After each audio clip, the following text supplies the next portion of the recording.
শুক্রবারের দিন ছাওয়াগুলো কোটে গোনা নামাজ পড়ে কোটে গোনা গেল দেখো খুঁজি টুজি দেখো আগত এমাকগুলো নিয়ে আমি পাও না। এমাকগুলো যে কি দুইটা ছাওয়া ছাওয়া দুটা না খোঁজো আগত কোটে রে বাবারা। এ বাবা ওই যে দেখা যাবা লাগছে আমরা দুজনে আটে বসি আছে। এ বাবা নামাজ পড়িয়া এ বাবা ভাই তো ভাতও খাইনো না। এ বাবা মিশিনা পর এ আব্বা ডাকপা লাগছে। তোমার গুলা কোন বেলা থেকে ডাকপা লাগছে তোরা গুলো শোনেন না কেন? কেন আব্বা কি হইছে? তোমরা নামাজ পড়িয়ে খাওয়া দাওয়া করেন নাই আর এটা বসে মোবাইল টিপেছেন। তো মাইনচের সারা আম্মা জান করিয়ে কত কোটি কোটি টাকার মালিক হয়েছে আর তোরা দুজন খালি এটা বসে মোবাইলে গুতে গুতি করো। আব্বা তোরা যে আম্মা জনের কথা কবার লাগছেন, আম্মা জনের টাকা আছে অবৈধ টাকা অসৎ পদের টাকা, মুই তো অসৎ ভাবে টাকা ইনকাম করে পাওয়ার নং। মাইনচে যে করবে লাগছে মাইনচে কোটি কোটি টাকার মালিক হল মাইনচে করিয়ে তারপর অসৎ হল। আব্বা ঠিক আছে দেখো কি করা যায়। বা তোরা চিন্তা করেন না, মুই একটা কাম ধরছ হেলিকপ্টার চালা, এক সপ্তাহের মধ্যে তোমার কোটি কোটি টাকা কামাই করে দিম। মোর ভাই অকাজুয়ে হয়েছে, মুই কিন্তু অকাজুয়ে নোয়াও। বাবা তুই করবে লেছিস করে, হ্যাঁ তোর ভাইকে কখনো দেখিস উইয়া কখনো মাঝে মাঝে শিখাইস। বাবা থাক জনে বুদ্ধি পরামর্শ করি করেন। হ্যাঁ মুই চলি গেল, এক সপ্তাহ পরে তোমার গুলোর সাথে দেখা হইবে, কি করলে না করলে তারপর তোমার সাথে মই বুঝতে পারবো। এই কথা বাড়িতেও কবার না। ঠিক আছে আব্বা, আমি চলি গেল, তোমার সাথে মোর এক সপ্তাহ পরে কথা হইবে। আচ্ছা যাও আব্বা যাও, আমি গেনু তোলে। ঠিক আছে আব্বা যাও।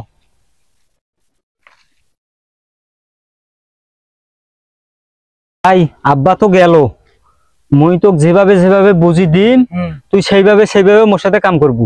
হ্যাঁ ঠিক আছে ঠিক আছে ভাই। আচ্ছা আয় চলো খাই যাই। ভাত খাই আসি।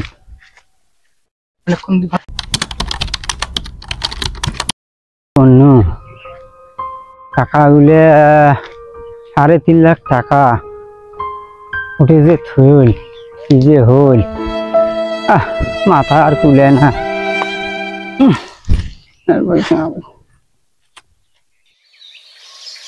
টাকা গুলে 3.5 লাখ টাকা থুনু জমি টমি বেছে বেরিতে গিয়ে দিন এই টাকা গুলা কোটে গেল কি যে হইল আল্লাহ কিছুই তো জানো না।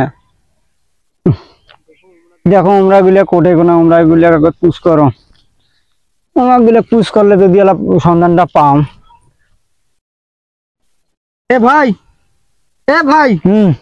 আব্বা তো আমাকে ফোন দিছিল, মনে হয় জানতে পাইছে যে 3.5 লাখ টাকা তুই যে বাড়ি করে যে খোয়ালু কেসিনো খেলে, আব্বা মনে টের পাইছে। তুই ফোন ধরছিল নাকি? না না আমি তো ফোন ধরো নাই। ও বালছিরে বেটা পরে কি করবে করবে, ফোন ধরিস না, তুই ফোন ধরিস না। শালার বেটারা কোটে কোনা গেছে, আমার টাকা গেলে আমরা শেষ করে ফেলেন নাকি আল্লাহ জানে। তোমরা দুনো ভাই এলাকা বসি আছেন, মোট টাকা কায় বের করছেন? আব্বা মুই তোমার টাকা নিয়ে নাই, কাল তোমার বেড়া কি করছে, তোমার যে খুব যে কইনেন গর্ভবতী হয়া তোমার ছোট বেটা খুব ভাল, সেই তোমার ছোট বেটা কাল সারা ট্রাং ফাটিয়া শক্তি বাড়ি করিয়ে প্লেন চালাইছে আর ক্র্যাশ খাইছে, প্লেন চালাইছে আর ক্র্যাশ খাইছে। ক্র্যাশ কি? ও ক্র্যাশ তোরা জানান না কি, ফুটি গেছে, প্লেন চালাইছে ফুটি গেছে। প্লেন চালাইছে ফুটি গেছে এই জন্য অসুস্থ হয়েছে? হ্যাঁ হ্যাঁ দেখাও যাক। ভাই আব্বা ডাকায়, হ্যাঁ আব্বা ডাকায়। আব্বা টাকা কালকে কি করছেন? আব্বা তোরা তো সেদিন গাঁও মাথা সত্যি দিয়ে কইলেন বাবা প্লেন চালাও, তা প্লেন চালাইছো আর খালি ফুটি গেছে, প্লেন চালাইছো আর খালি ফুটি গেছে আব্বা, ফুটি গেছে আব্বা। বুঝলে বোঝো না তোরা দুই ভাইয়ে টাকা কিভাবে দেবেন, তোমার বোনের বিয়ে টাকা লাগবে, তোরা মোক এই যে টাকা দেবেন, নাইলে তোমার এই যে স্যান্ডেল দিয়ে কোববার ধরে স্যান্ডেল দিয়ে ঢেলাই এবারে টাকা ধরিয়ে আসবে মনে ভাইয়ে। মুই জানো তোমরা গুলে ততেরই বিমান চলবার গেছে আর সেই জায়গাতে আমরা কেসিনো খেলে টাকা গুলো শেষ করে দিলে। হ্যাঁ মোর কপালটা আমরা শেষ করে দিলে, সর্বনাশ করে দিলে আমাকে আমরা। ও তোর ফকির বানিয়ে দিলে রে।